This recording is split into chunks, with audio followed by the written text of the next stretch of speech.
He's always been useless. My stepmother announced at family dinner, "Let's just take his room." Her daughters agreed. I stayed silent this morning. They were all crying in the street. I never thought I'd be making a post like this, but I need to get this off my chest. What happened at dinner last night has me questioning everything about my living situation. Some background. I've been living in my childhood home to help take care of my dad after he had some health issues last year. My mom passed away 5 years ago, and Dad remarried 2 years back to Alice. She moved in with her 2 daughters, Violet, 21, and Zoe, 19. I stayed because Dad needed help, and honestly this house means everything to me. Mom's garden is here. The roses she planted are still blooming every spring. Things were tense but manageable until last night. I was working late in my room when Alice called everyone for dinner. Nothing unusual there. We often eat late because of everyone's schedules. I grabbed my laptop since I was in the middle of something urgent for a client. Really work at the dinner table. Alice's tone had that familiar edge to it. I started to close my laptop, but Dad spoke up. "Let him finish, Alice. The boy's handling important things." That's when it started. Alice put down her fork with this weird smile, the kind that never reaches the eyes. "Important things. He's always been useless. Elijah's sitting in his room all day, taking up space we could use better." The silence that followed was deafening.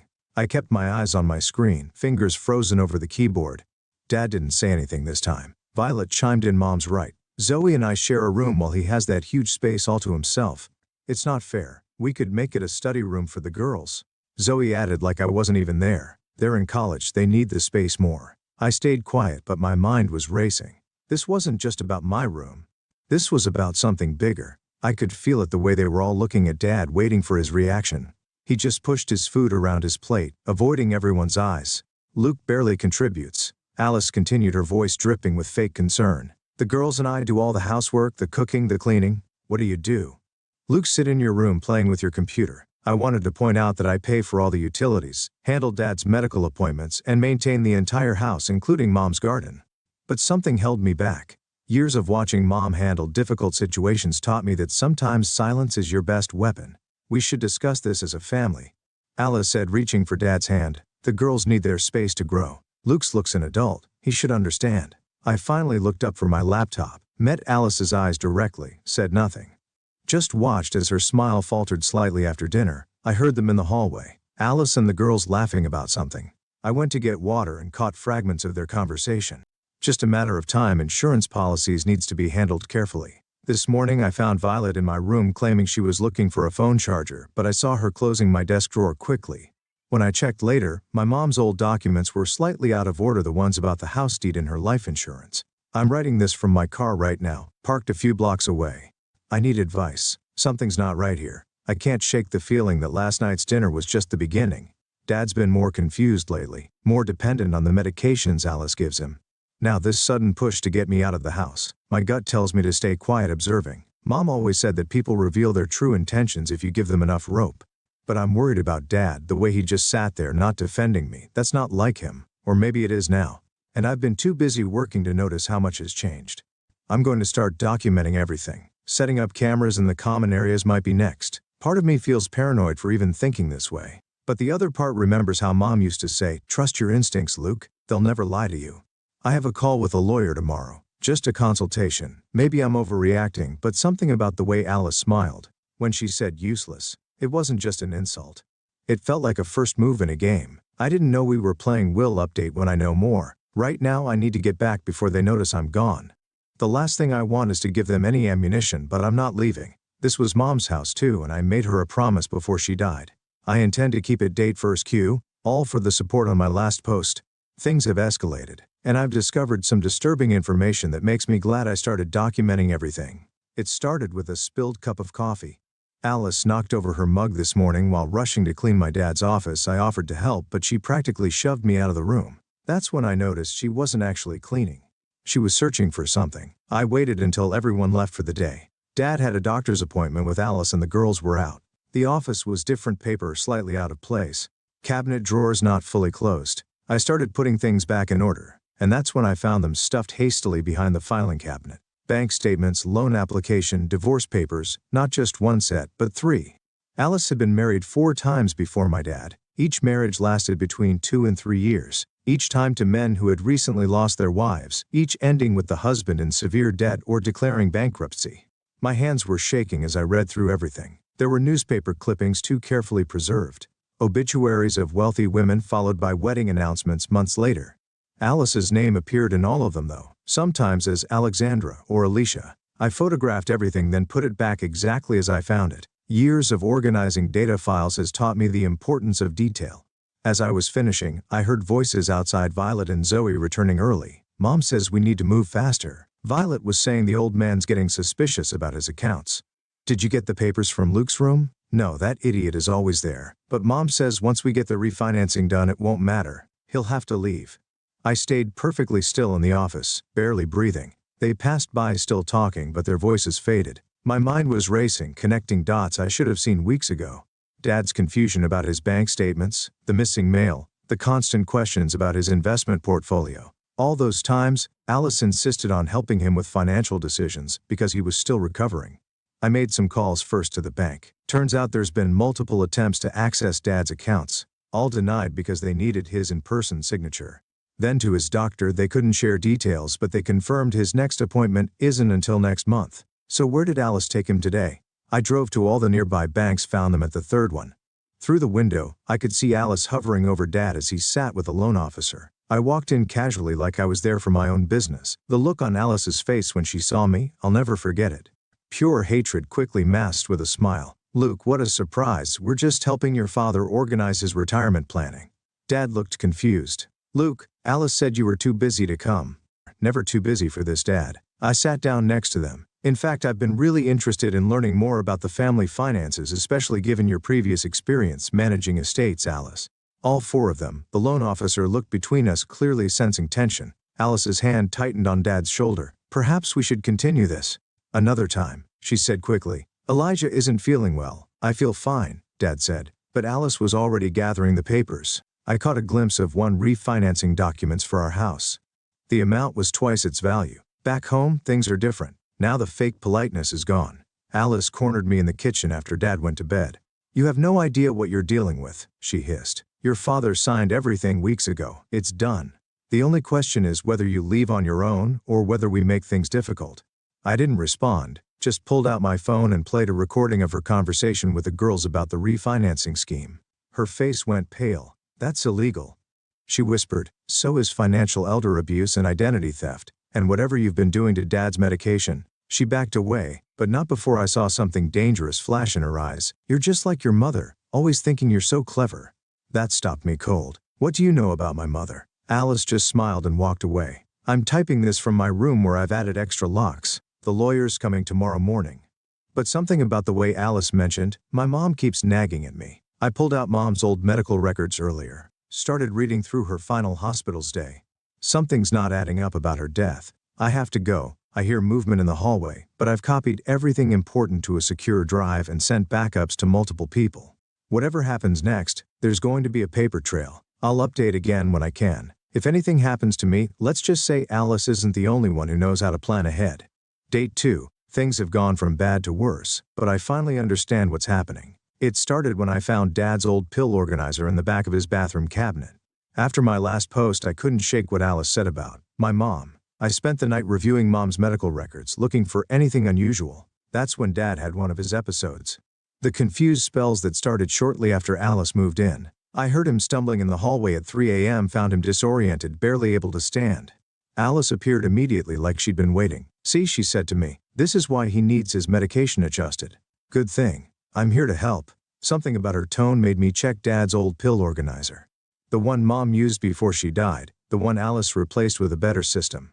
The labels were still there, clear instructions for each medication. I compared them to his current pills. They looked similar, almost identical, but not quite. I took samples from both organizers to a friend who knows about these things. The results came back this morning. The old pills matched Dad's prescriptions perfectly. The new ones, similar shape and color, but the dosages were all wrong. Some were completely different medications. I started digging deeper, called every pharmacy within driving distance, found 3 where Alice had been filling prescriptions, each under a slightly different name. When I mentioned potential medication fraud, one pharmacist got very quiet. She asked me to hold, then came back with a senior staff member. Turns out they'd flagged some concerns months ago, combinations that shouldn't be prescribed together, dosages that seemed off. They tried calling Dad's doctor, But someone always intercepted the calls, someone who claimed to be his home care nurse. While I was processing this, Violet made a mistake. She left her laptop open when she went to make coffee. Her browser was open to a search effects of mixing medication name with alcohol. The same medication I'd found in Dad's new pills. I photographed everything, then started quietly replacing Dad's pills with the correct ones from his old prescription. Within days, the changes were obvious. His confusion lifted. His hands stopped shaking. He started asking questions about the refinancing papers he'd signed. Alice noticed too. I caught her in Dad's bathroom yesterday.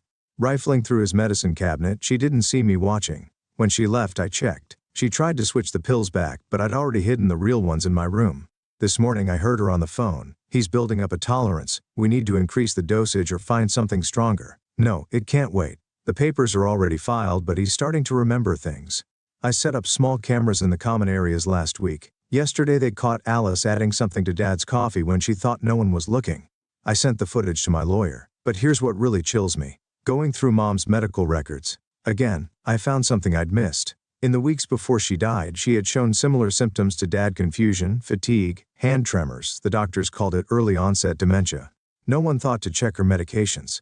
I found her old pill organizer too, tucked away in a box of her things. The pills are still there. I'm having them tested. Dad's in my room right now, fully lucid for the first time in months. I showed him the video of Alice tampering with his coffee, showed him the pharmacy records, the fake prescriptions, the refinancing documents. She had him sign. Your mother, he said quietly, she tried to tell me something right before. She said she'd found something important. But then she got sick. And Luke, what if he couldn't finish the sentence? He didn't have to. Alice is downstairs with the girls, probably planning their next move. They don't know. We're up here putting all the pieces together. Don't know about the cameras, the recordings, the evidence we've collected. Don't know that Dad's lawyer is coming tomorrow with a forensic accountant and a detective. But they know something's wrong. I heard Violet and Zoe arguing earlier. This wasn't supposed to take so long, Zoe hissed. Mom said it would be like the others. Shut up. Violet snapped. Do you want him to hear it? Doesn't matter anymore, Zoe said. He's already figured it out. They went outside to finish the conversation. When they came back in, they started packing. Not obviously, just small things, valuables, documents, like they're getting ready to run. I should be scared. Maybe I am, but mostly I'm angry that they hurt my dad, angry that they might have hurt my mom, angry at myself for not seeing it sooner. The detective's coming first thing tomorrow. Until then, Dad and I are staying locked in my room, monitoring everything through the cameras. I've sent copies of all evidence to multiple secure locations. If anything happens tonight, wait, someone's trying to get into the room. I can hear Alice outside the door saying Dad needs his medicine. Dad's asleep on my bed perfectly fine. I have to go. We'll update once the detective. The door handle is turning. I changed the locks, but somehow they have a key. I'm calling 911 right now. If anything happens, all the evidence is with my lawyer. Wish me luck. Read it. I think we're about to find out what Alice does when her plans fall apart. Final update. It's over. Everything happened so fast last night, but I'll try to tell it in order. When I left off, Alice was trying to get into my room. What I didn't mention was that I'd already called not just 911, but also Detective Martinez, who had been building a case based on the evidence I'd sent. She was actually parked down the street waiting for a warrant to arrive. When Alice started trying to break in, that became probable, because the moment Alice got the door open, she found herself face to face with 3 officers. The look on her face, it wasn't fear or surprise, it was recognition, like she'd seen this scene before. You don't understand. She started using that concerned voice. I'd grown to hate. My husband is unwell and his son. Dad cut her off, standing straight, looking more clear-headed than he had in months. He said, "No, Alice, not this time." That's when Violet and Zoe made a break for it. They had bags packed, just like I'd suspected, but officers were already at every exit. As they were being cuffed, Zoe started crying. Mom said it would be easy. Like the others, turned out to be extensive. Detective Martinez had been investigating similar cases across 3 states. Wealthy widowers mysteriously becoming ill, signing over assets, draining accounts. Some survived. Some didn't, like my mom. The evidence from Mom's old pills came back this morning. Traces of the same medications they found in Dad's tampered prescription. Alice had been practicing her technique for years. Mom wasn't her first victim, but she was one of the few who started figuring it out. That's why Alice had to act faster with her than the others. The search of the house revealed everything. Hidden documents, burner phones, a laptop, with detailed notes on drug interactions and symptoms of various poisonings. They found a storage unit key that led to files on other victims. Alice kept trophies, documents, newspaper clippings, her own little hall of fame. But here's the part that really got to me. In Alice's bedside table, they found Mom's journal. The last entry was dated 3 days before she died. Found proof. Meeting lawyer Tuesday, have to protect Luke and Elijah. She never made it to Tuesday. Alice, Violet and Zoe spent the night in jail. This morning they were crying in the street as officers executed a search warrant on their cars. Zoe broke first, told them everything. Turned out she and Violet had done this before with their mom. They were willing participants trained from teenagers to help isolate and manipulate victims. The district attorney is charging them with multiple felonies, attempted murder, fraud, identity theft, elder abuse, and reopening several accidental deaths, including my mother's. The evidence is overwhelming. Alice's careful record-keeping is going to bury her ads and therapy, now processing everything. The doctors say he'll make a full recovery from the medications. He spends a lot of time in Mom's garden taking care of her roses. Yesterday he looked at me and said, "Your mother would be proud. She always said you saw things others missed." The house is quiet now, peaceful. We're going through old photos, remembering Mom talking about things we've both kept inside too long. Dad admitted he rushed into marriage with Alice because he was lonely. Afraid of aging alone. I told him he's never alone, he's got me. Remember that refinancing paperwork Alice had Dad sign? Turns out she forged his signature. The bank's fraud department caught it during routine verification. They've been building their own case against her for weeks. Alice's previous victims' families have been contacting us.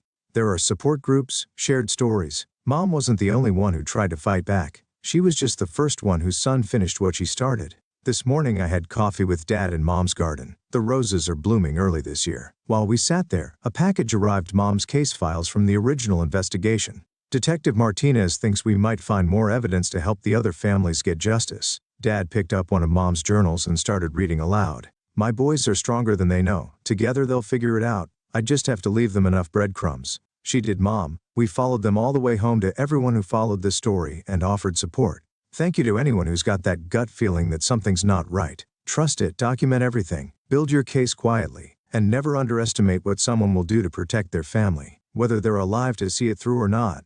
Dad's calling me. The detective's here with more files, time to help other families get their justice too. After all, that's what Mom would have wanted. And Alice, she's learning that karma isn't just a read it thing. Her fellow inmates apparently don't take kindly to people who poison their parents for profit. Sometimes the best revenge isn't what you do to someone. It's making sure the whole world knows exactly who they are.